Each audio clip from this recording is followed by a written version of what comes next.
بسم اللہ الرحمن الرحیم۔ السلام علیکم ورحمۃ اللہ وبرکاتہ۔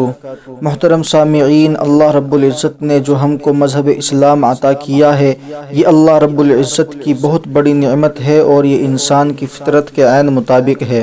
اور مذہب اسلام کی یہ خاصیت ہے کہ جس کو جتنا دبایا جائے گا اتنا ہی اللہ رب العزت اس کو ابھارتے ہیں۔ ابھی الحمدللہ یہ بہت ہی اچھی اور خوشکن خبر نکل کر سامنے آ رہی ہے۔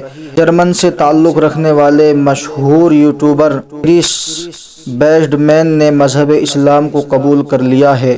انہوں نے اپنے اکاؤنٹ پر، اپنے چینل پر ویڈیو اپلوڈ کرتے ہوئے اپنی کارگزاری سنائی ہے کہ کس طرح انہوں نے مذہب اسلام کو قبول کیا ہے۔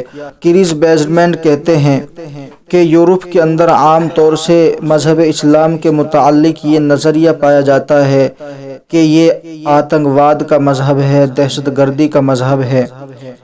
اس کے بارے میں سوچتا تھا اور غور و فکر کرتا تھا۔ اس کو میں قریب سے دیکھنے کے لیے پاکستان آیا اور 1 سال تک مسلسل میں پاکستان میں رہا۔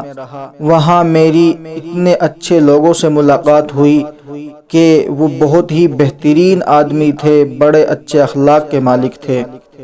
میں نے ان کے اخلاق کو دیکھ کر محسوس کیا کہ مذہب اسلام امن کا مذہب ہے، شانتی کا مذہب ہے، اور مذہب اسلام ہی صحیح طور پر انسانوں کو آزادی کے ساتھ جینے کا حق دیتا ہے۔ اس کے بعد آج الحمدللہ میں مذہب اسلام میں داخل ہو گیا ہوں۔ محترم سامعین، آئیے دیکھتے ہیں ان کی وہ خوبصورت ویڈیو کہ جو انہوں نے اپنے چینل پر اپلوڈ کی تھی، وہ آپ کے سامنے پیش کی جاتی ہے۔ سب سے پہلے وہ اپنی فرسٹ نماز یعنی پہلی نماز پڑھتے ہوئے دکھ رہے ہیں، اور اس کے بعد وہ کلمہ شہادت لا الہ الا اللہ محمد الرسول اللہ صلی اللہ علیہ وسلم پڑھتے ہوئے نظر آ رہے ہیں۔